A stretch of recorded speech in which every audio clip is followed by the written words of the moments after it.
नमस्कार दोस्तों, एक बार फिर से मेरे YouTube चैनल पर आप सबका स्वागत है। आज हम पढ़ने वाले हैं डिटर्मिनेंट्स ऑफ फॉरेन पॉलिसी, अर्थात किसी भी देश की जो विदेश नीति होती है वह किन कारणों से प्रभावित होती है, क्या क्या उसके कारक और क्या क्या उसके निर्धारक होते हैं। तो हम डिटर्मिनेंट्स को फैक्टर्स भी कहते हैं। तो देखते हैं कि कौन कौन सी ऐसी चीजें हैं जो कि किसी भी कंट्री के फॉरेन पॉलिसी को प्रभावित करती है। लेकिन हम जो उदाहरण लेने वाले हैं वो हम इंडिया से लेंगे, ठीक है। लेकिन ये हर एक देश पर लागू होता है। ये एज अ जनरल हम फॉरेन पॉलिसी की बात कर रहे हैं। तो सबसे पहला है आपका ज्योग्राफी।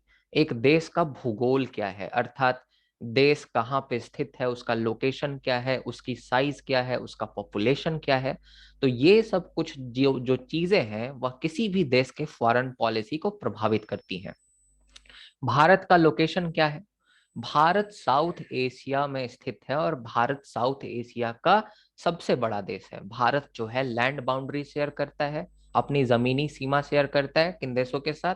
तो बांग्लादेश के साथ शेयर करता है, पाकिस्तान के साथ शेयर करता है, अफगानिस्तान के शेयर करता है और तमाम कई देशों के साथ, नेपाल भूटान के साथ भी शेयर करता है। मैरी टाइम बाउंड्री, अर्थात भारत जो है अपनी समुद्री सीमा किसके किसके साथ शेयर करता है? तो श्रीलंका के साथ शेयर करता है। बांग्लादेश के साथ भी समुद्री सीमा हमारी लगती है। साथ ही साथ थाईलैंड के साथ भी हमारी समुद्री सीमा लगती है। इंडोनेशिया के साथ भी हमारी समुद्री सीमा लगती है। तो कुछ ऐसे देश हैं जिसके साथ हमारी समुद्री सीमा भी लगती है। तो ये हुआ हमारा लोकेशन। अब इस लोकेशन के कारण हमारी फॉरेन पॉलिसी किस तरह से प्रभावित हो रही है। आज हमारे फॉरेन पॉलिसी के लिए दो सबसे बड़ा चैलेंज है ड्रग ट्रैफिकिंग। जो आपका ड्रग का खरीद फरोख्त, जो हीरोइन कोकेन होता है उसका जो खरीद फरोख्त हो रहा है, ये आज इंडिया के फॉरेन पॉलिसी के लिए एक बहुत बड़ा चैलेंज है। लेकिन ये ड्रग जो है इसकी ट्रैफिकिंग होती कहाँ से है? तो ये दो जगहों से आमतौर पर होती है। एक को हम कहते हैं गोल्डन ट्रायंगल। तो गोल्डन ट्रायंगल किसे कहते हैं? तो जहां आपका म्यांमार, कंबोडिया और थाईलैंड का बॉर्डर लगता है उसको हम गोल्डन ट्रायंगल कहते हैं। अब आप देखिए कि गोल्डन ट्रायंगल से हमारी प्रॉक्सिमिटी, हमारी नजदीकी कितनी है। हम काफी नजदीक हैं गोल्डन ट्रायंगल से। इसीलिए ड्रग ट्रैफिकिंग की समस्या जो है हमारे यहाँ अधिक है और हमारे फॉरेन पॉलिसी को यह प्रभावित करती है। हमारे फॉरेन पॉलिसी में कुछ ऐसे निर्णय लेने पड़ते हैं जिससे इसको रोका जा सके। ब्रिटेन को इससे प्रॉब्लम होगा क्या? इस्टोनिया, लटविया, लुथिवेनिया कुछ देश हैं यूरोप में, उनको इससे ज्यादा प्रॉब्लम होगा क्या? बिल्कुल प्रॉब्लम नहीं होगा, क्योंकि इनका जो लोकेशन है, इनका लोकेशन इस गोल्डन ट्रायंगल के आसपास नहीं है। इसी प्रकार आप देखिएगा तो जो गोल्डन क्रेसेंट है, जो कि तीन कंट्रीज के फिर से बॉर्डर पर आकर मिलता है, ईरान, अफगानिस्तान और पाकिस्तान, यहाँ से भी ड्रग ट्रैफिकिंग होता है। और फिर से हमारी प्रॉक्सिमिटी, हमारी जो नजदीकी है यहाँ से काफी करीब है।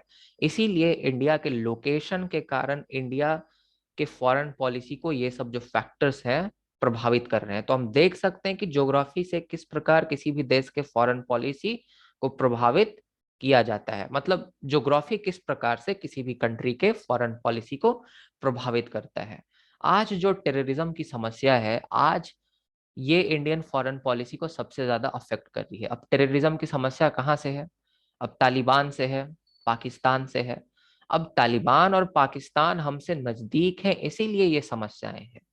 जिस पैमाने पर, जिस पैरामीटर पर हमें समस्या है, जिस डिग्री का हमें समस्या है इंडिया में, क्या सेम डिग्री का समस्या, सेम डिग्री का प्रॉब्लम क्या यूरोपियन कंट्री भी फेस कर रहे हैं क्या टेररिज्म से? आंसर है no, because they are not closely located to Afghanistan or Pakistan, but on the other hand, the India is closely located.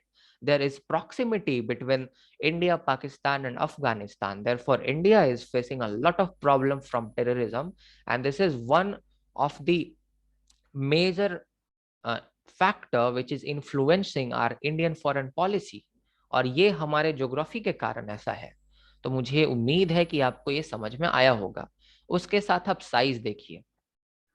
तो हमारा जो साइज है कंट्री का वह भी बहुत बड़ा है। आप देखिएगा तो साइज पर भी किसी भी कंट्री के फॉरेन पॉलिसी डिपेंड करती है। कैसे? साइज में देखिए क्या क्या आता है। अगर आपका कंट्री का साइज होगा तो आपका रिसोर्सेज भी अधिक होगा, साइज अधिक होगा तो पॉपुलेशन भी आपका अधिक होगा, और जब पॉपुलेशन और आपका रिसोर्स, आपके पास अगर संसाधन अधिक है, तो इससे आपका फॉरेन पॉलिसी जो है प्रभावित होगा। आज अमेरिका जो है सब पर सैंक्शन लगाता है। अमेरिका सैंक्शन लगाता है क्यों? क्योंकि अमेरिका साइज में बहुत बड़ा देश है, इसलिए उसके पास काफी ज्यादा रिसोर्सेस है, उसकी पॉपुलेशन काम भर है, और वह एक सुपर पावर है। भूटान और नेपाल सैंक्शन लगा सकते हैं क्या? कल से ये बोलेगा क्या भूटान की चलो कल से इंडिया पर सैंक्शन लगाते हैं? क्या फर्क पड़ जाएगा इंडिया को? कोई फर्क नहीं पड़ेगा। पर अगर इंडिया, अगर नेपाल और भूटान तो खैर हमारा एक बहुत अच्छा मित्र है, अगर भूटान पर फॉर एग्जाम्पल अगर लगाता है तो उन्हें फर्क पड़ेगा। तो इंडिया अपने साइज के हिसाब से देखिएगी, देखिएगा इसकी मिलिट्री मजबूत है, इसके पास रिसोर्सेस है, पॉपुलेशन है, तो ये जो है अन्य देशों पर जो है कड़ा रुख अख्तियार कर सकता है। इससे फर्क पड़ेगा दूसरे देशों को। पर छोटे छोटे देश से, जैसे नेपाल, बीच में नेपाल हम पे सैंक्शन लगाने की कोशिश कर रहा था, हमें क्या फर्क पड़ेगा उससे? कुछ फर्क नहीं पड़ने वाला।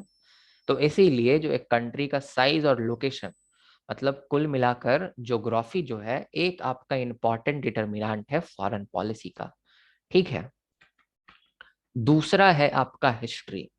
हिस्ट्री जो है, इतिहास जो है, वह भी हमारे फॉरेन पॉलिसी को काफी ज्यादा इन्फ्लुएंस करता है, काफी ज्यादा प्रभावित करता है। एग्जाम्पल के तौर पर आज भारतीय सरकार जो है किसी भी हालत में अफगानिस्तान के साथ अच्छे रिश्ते बनाए रखना चाहती है। फॉरेन पॉलिसी में आज अफगानिस्तान को काफी ज्यादा स्थान दिया जाता है।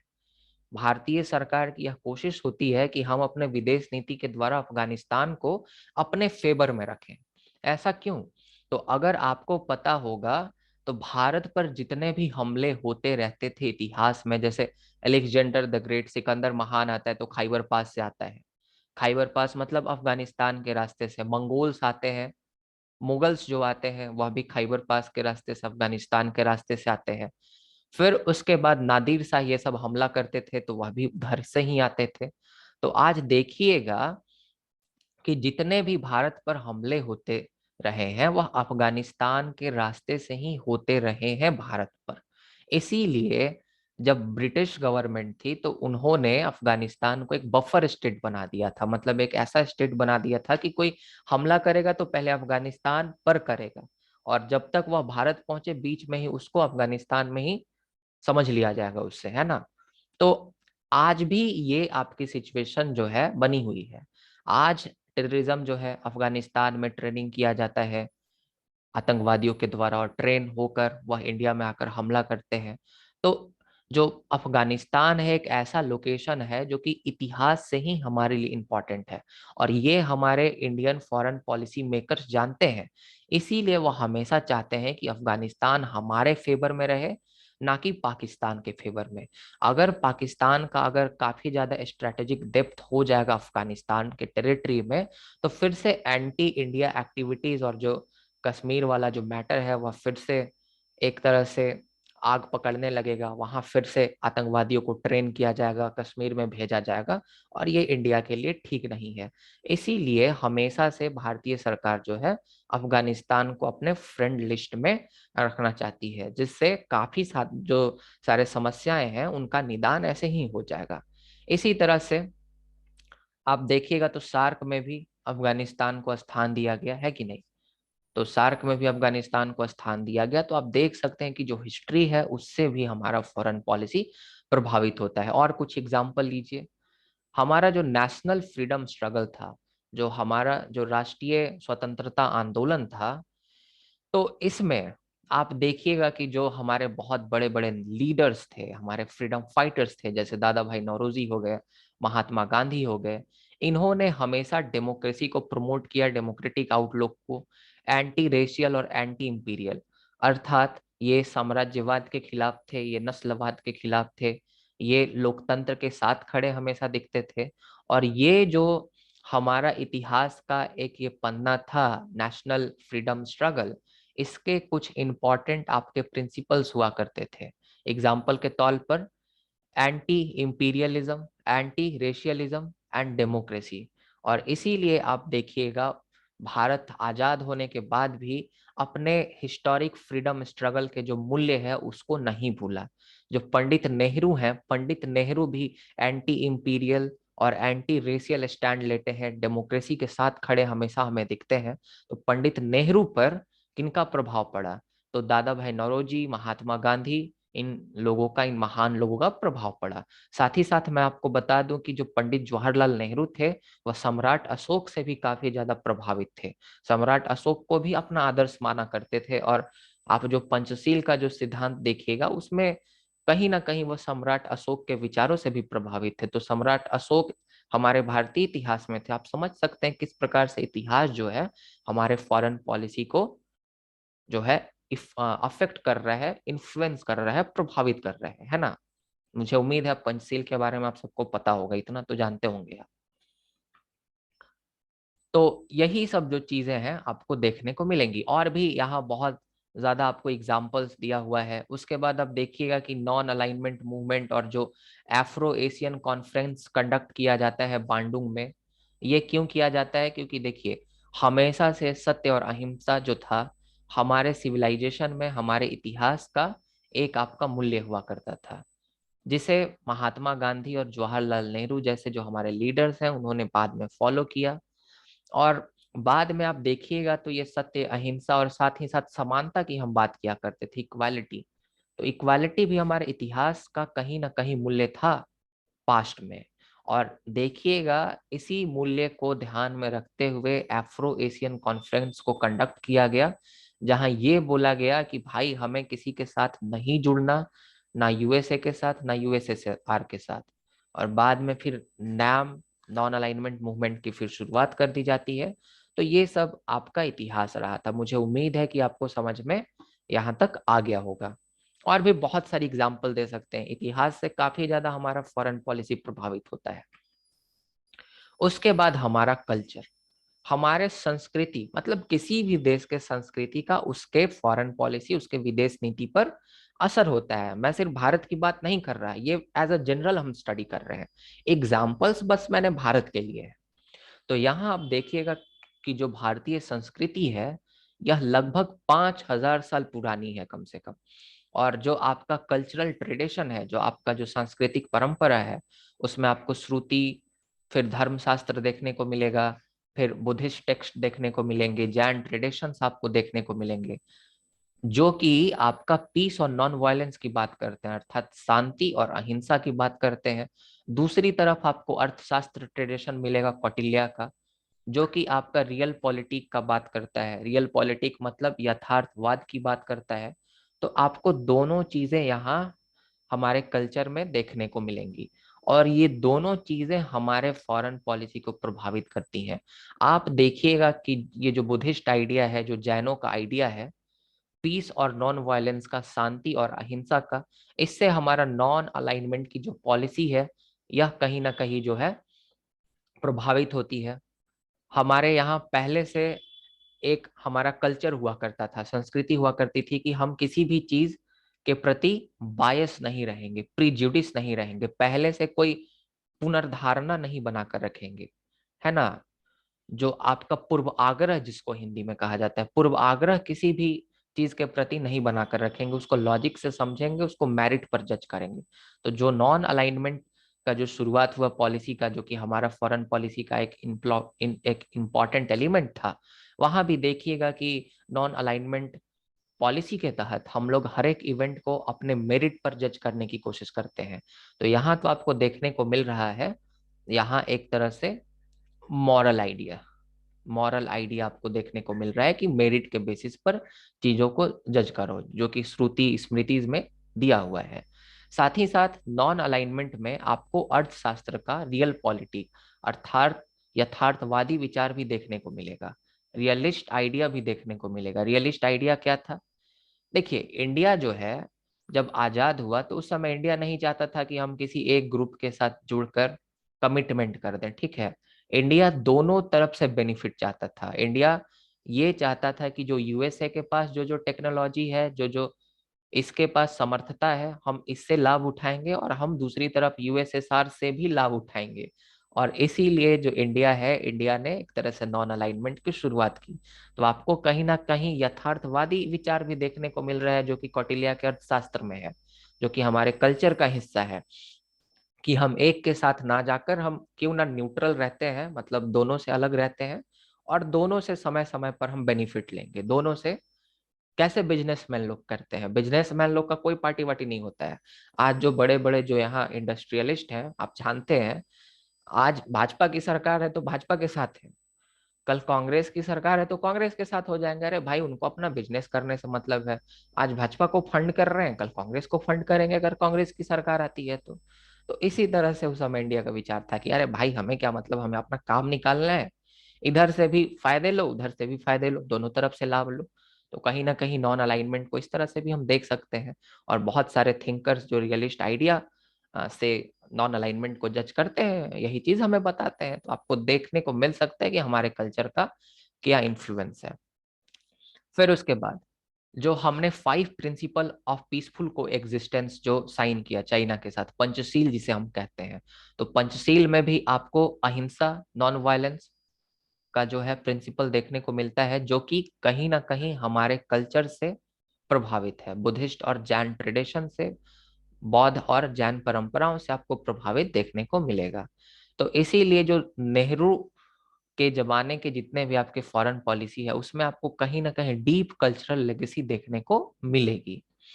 साथ ही साथ नेहरू जब 1954 में जाकर यूएन जनरल असेंबली में भाषण देते हैं, तो वह यूनिवर्सल डिसआर्मामेंट, मतलब जितने भी न्यूक्लियर बॉम्ब वॉम्ब है सबको खत्म कर दो, ठीक है, डिसआर्मामेंट कर दो, अशस्त्रीकरण कर दो, ठीक है, शस्त्रों को खत्म कर दो, तो इसकी बात करते हैं। और पीसफुल वर्ल्ड ऑर्डर की बात करते हैं, तो पीसफुल वर्ल्ड ऑर्डर की बात तो हम हमेशा से करते आ रहे हैं, ठीक है। सर्वे भवन्तु सुखिनः, सर्वे भवन्तु निरामये, सर, और पता नहीं क्या है, मुझे संस्कृत नहीं आता, पर इस तरह से एक श्लोक है, मतलब हम सबके अच्छे की कामना कर रहे हैं, वर्ल्ड पीस की हम बात कर रहे हैं, है ना। सर्वे भवन्तु सुखिनः, सर्वे भवन्तु निरामया,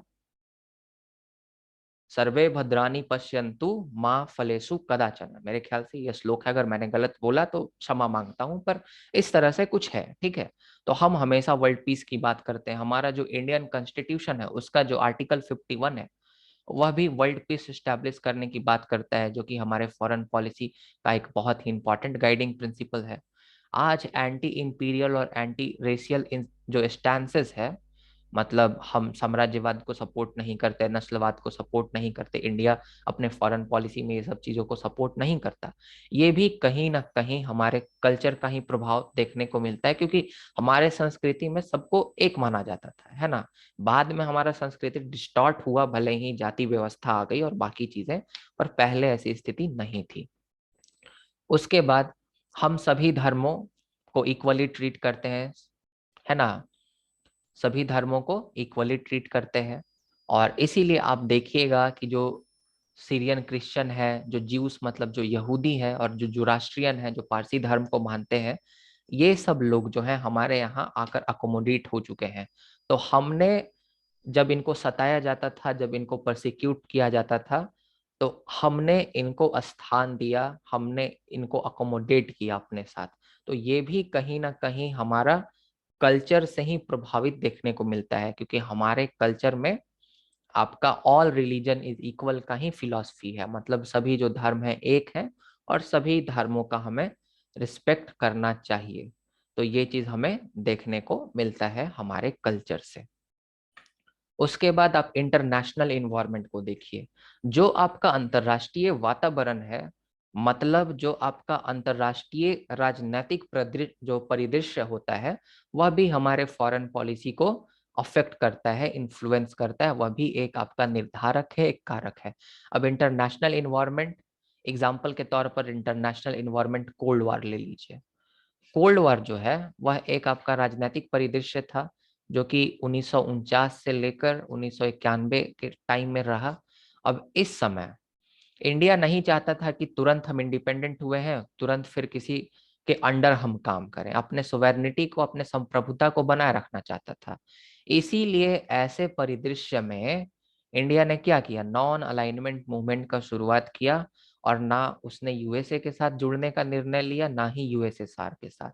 तो ये जो इंडिया ने नॉन अलाइनमेंट मूवमेंट का शुरुआत किया, ये तो कहीं ना कहीं इन्वायरमेंटल जो आपका इन्वायरमेंट था, इंटरनेशनल इन्वायरमेंट, उससे ही इन्फ्लुएंस हुआ। मान लीजिए कोल्ड वॉर होता ही नहीं तो नाम आता क्या, नॉन अलाइनमेंट मूवमेंट, जो गुट निरपेक्ष आंदोलन है, क्या उसकी जरूरत पड़ती? अरे जब गुट ही नहीं होते, जब उस प्रकार का राजनीतिक परिदृश्य ही नहीं होता, तो फिर गुट से अलग होने की क्या जरूरत थी, जब गुट ही नहीं होता तो कोल्ड वॉर का परिदृश्य था वह हमारा इंटरनेशनल इन्वायरमेंट था। तो उस प्रकार से हमने अपने फॉरेन पॉलिसी को तैयार किया। फिर हम जानते हैं कि हमारा जो रशिया था एक बहुत अच्छा दोस्त था यूएसएसआर। 1971 में हमारी ट्रीटी भी थी यूएसएसआर के साथ। और सबको ही जानते हैं कि 1971 में जब पाकिस्तान और भारत में युद्ध हो रहा था तो अपने फ्लीट को भेज दिया था अमेरिका ने भारत के खिलाफ, अपनी न्यूक्लियर पनडुब्बियां और बड़े बड़े जहाज। और इधर से आप देखिएगा तो रशिया ने उसे ब्लॉक कर दिया था, मतलब रशिया ने हमारी मदद की थी। तो ये कहानी तो सब जानते हैं। तो 1971 जिस समय बांग्लादेश बना, उस समय तो सब जानते हैं कि चलिए ये स्थिति थी, वहां पे ऐसे ऐसे युद्ध हुआ था। अब देखिए, भारत ने रशिया के साथ दोस्ती क्यों की, यूएसएसआर के साथ दोस्ती क्यों की, ट्रीटी क्यों की? क्या वह बहुत उत्सुक था? भारत तो नाम नॉन अलाइनमेंट मूवमेंट की बात करता था, गुट निरपेक्ष आंदोलन की। तो फिर क्या ऐसी स्थिति आ गई कि भारत ने ज्वाइन कर लिया जाकर यूएसएसआर को? तो वह भी आपका परिदृश्य में बदलाव हुआ, इंटरनेशनल इन्वायरमेंट में बदलाव हुआ।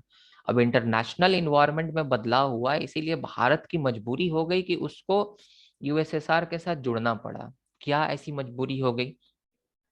आप देखिएगा कि वेस्टर्न पावर्स जो थे, जैसे अमेरिका हो गया, ब्रिटेन हो गया, वह सब कश्मीर इशू पर पाकिस्तान को सपोर्ट करते थे। साथ ही साथ सियाटो को भी पाकिस्तान ने ज्वाइन कर लिया, सियाटो और सेंटो को पाकिस्तान ने ज्वाइन किया था। सियाटो और सेंटो, ठीक है, तो सियाटो और सेंटो दोनों को ज्वाइन कर लिया। तो पाकिस्तान अब अमेरिका के ग्रुप में हो गया। अब अमेरिका पाकिस्तान को काफी ज्यादा सपोर्ट करने लगा। अब उस समय हम अमेरिका के इतने मजबूत तो थे नहीं। अब ऐसा हमारा जो इंटरनेशनल इन्वायरमेंट बना कि भाई पाकिस्तान सियाटो का मेंबर, सेंटो का मेंबर, पाकिस्तान को western countries, western power support कर रहे हैं, तो ऐसा राजनीतिक परिदृश्य बना, पॉलिटिकल इन्वायरमेंट बना, इंटरनेशनल इन्वायरमेंट बना। आप बताइए क्या उस समय भारत इतना सक्षम था कि भारत अकेले अमेरिका और बाकी वेस्टर्न कंट्रीज को संभाल लेता, जवाब दे देता? तो जवाब है नहीं। तो इसीलिए भारत मजबूर हुआ जाकर यूएसएसआर के साथ पैक्ट करने के लिए, समझौता करने के लिए। और रसिया के भी कुछ ऐसी मजबूरी थी यूएसएसआर की कि उसे भी भारत का दोस्ती चाहिए था। तो अब देखिए किस प्रकार से रसिया और भारत दोनों को जो इंटरनेशनल इन्वायरमेंट है वह उसने इन्फ्लुएंस किया, प्रभावित किया कि जाओ एक दूसरे से दोस्ती कर लो। तो ये जो हमारी फॉरेन पॉलिसी रही, जो इंदिरा गांधी की फॉरेन पॉलिसी रही कि वह यूएसएसआर के साथ जाकर जुड़ गई, तो यह भी इंटरनेशनल इन्वायरमेंट का ही कमाल है। अगर इंटरनेशनल इन्वायरमेंट अगर ऐसा नहीं होता, पाकिस्तान भी गुट निरपेक्ष ही रहता, तो हमें कोई मतलब नहीं था जाकर यूएसएसआर को ज्वाइन करने का, है ना? तो मुझे उम्मीद है कि आपको समझ में आ रहा होगा। उसके बाद भी आप इंटरनेशनल इन्वायरमेंट का प्रभाव देख सकते हैं। एक बार फिर से आपका इंटरनेशनल इन्वायरमेंट, जो आपका अंतर्राष्ट्रीय परिदृश्य है, अंतर्राष्ट्रीय वातावरण फिर से बदलता है। फिर से अंतर्राष्ट्रीय राजनीति में बदलाव होता है। जो कोल्ड वॉर की स्थिति होती है वह समाप्त हो जाती है जब यूएसएसआर का विघटन हो जाता है, डिसइंटीग्रेशन हो जाता है 1991 में। और उसके बाद देखिएगा फिर इंडिया का फॉरेन पॉलिसी चेंज हो जाता है। यूएसएसआर के पतन के साथ, उसके विघटन के साथ ही आप देखिएगा कि इंडिया जो है बाकी जो मेजर पावर्स हैं उनके साथ दोस्ती करना शुरू कर देता है। उसके बाद अमेरिका के साथ हमारे जो है रिलेशन बेहतर होते हैं, यूरोपियन यूनियन के साथ हमारे रिलेशन बेहतर हो जाते हैं। तो अगर कोल्ड वॉर अब तक चलता रहता तो शायद अमेरिका और भारत के रिश्ते अच्छे नहीं होते। तो अंतरराष्ट्रीय परिदृश्य में जब बदलाव होगा तो उससे हमारा इंटरनेशनल जो हमारा फॉरेन पॉलिसी है उसमें भी बदलाव होगा। तो मुझे उम्मीद है आपको समझ में आया ये चीज। उसके बाद पर्सनालिटी फैक्टर। देखिए, जो आपका एक लीडर का पर्सनालिटी होता है, एक व्यक्तित्व होता है, वह भी फॉरेन पॉलिसी को प्रभावित करता है। आज नेहरू ने भी हमारे भारतीय विदेश नीति को प्रभावित किया, इंदिरा गांधी ने भी किया, उसके साथ पीवी नरसिम्हा राव ने भी किया, उसके साथ आप देखिएगा राजीव गांधी ने भी किया, अटल बिहारी वाजपेयी ने भी किया, आई के गुजराल ने भी किया। आप समझने की कोशिश कीजिए, जो मुनरो डॉक्ट्रिन था वह प्रेसिडेंट मुनरो ने दिया था, अमेरिका के प्रेसिडेंट थे। काफी अग्रेसिव डॉक्ट्रिन था कि अगर कोई यूरोपियन कंट्री अगर अमेरिका में मतलब नॉर्थ अमेरिका या साउथ अमेरिका में अगर इंटरफेयर करने का कोशिश करता है तो वो फिर हमारा दुश्मन होगा। तो ये जो आपका जो विदेश नीति बनाया गया मुनरो डॉक्ट्रिन के आधार पर, वह तो एक व्यक्ति ने बनाया था। तो आप देख सकते हैं कि व्यक्ति का भी कितना अधिक प्रभाव होता है फॉरेन पॉलिसी पर। फिर जो वुड्रो विल्सन ने जो विल्सोनियन डॉक्ट्रिन दिया प्रथम विश्व युद्ध के समाप्ति पर, फिर लीग ऑफ नेशन की उन्होंने स्थापना की, तो उन्होंने सेल्फ डिटर्मिनेशन का बात किया। तो वह भी एक तरह से आप देखिएगा तो उनका काफी एक ज्यादा पर्सनालिटी का प्रभाव देखने को मिलता है। उसी तरह विंस्टन चर्चिल का अगर आप फॉरेन पॉलिसी देखिएगा इंडिया के प्रति, तो काफी ज्यादा हॉस्टाइल थे, काफी ज्यादा दुश्मनी वस्मनी टाइप इनका मैटर हुआ करता था। ये भारत को आजादी देने के पक्ष में नहीं थे। लेकिन जैसे ही क्लेमेंट एटली की सरकार आई, लेबर पार्टी की सरकार बनी, इन्होंने तुरंत हमें आजादी दे दी। तो अब देखिए विंस्टन चर्चिल का भारत के प्रति क्या विदेश नीति रही और क्लेमेंट एटली की क्या रही। दोनों ही ब्रिटिश प्रधानमंत्री हुआ करते थे, पीएम रहा करते थे। तो हम ये कह सकते हैं कि पर्सनालिटी भी एक बहुत इंपॉर्टेंट आपका निर्धारक होता है फॉरेन पॉलिसी का। जो लीडर होगा वह भी फॉरेन पॉलिसी को प्रभावित करता है, वह भी इन्फ्लुएंस करता है। इंडिया का एग्जाम्पल ले लीजिए, पंचशील की बात कीजिए, तो पंचशील नेहरू जी, नेहरू के पर्सनालिटी ने पंचशील की स्थापना में मदद किया, नैम की स्थापना में मदद किया, है कि नहीं। अब हम गुजराल डॉक्ट्रिन की बात करें, गुजराल डॉक्ट्रिन यही था कि भाई देखो, हम साउथ एशिया में एक बहुत बड़े कंट्री हैं, इसीलिए हमारा दायित्व बनता है कि एक बहुत बड़े कंट्री होने के नाते हम अपने छोटे छोटे अपने नेबर्स का, अपने पड़ोसी देशों का मदद करें, भूटान का, नेपाल का, बांग्लादेश का, और बिना उनसे कोई मदद की उम्मीद किए, without any reciprocity. Okay, Gujral doctrine. तो ये आई के गुजराल जो उस समय के फॉरेन मिनिस्टर हुआ करते थे एच डी देवगौड़ा के सरकार में, उनका देन था। तो अब देखिए कि किस प्रकार से एक आपका फॉरेन पॉलिसी एक व्यक्ति भी तय कर रहा है, तो व्यक्ति का भी असर होता है।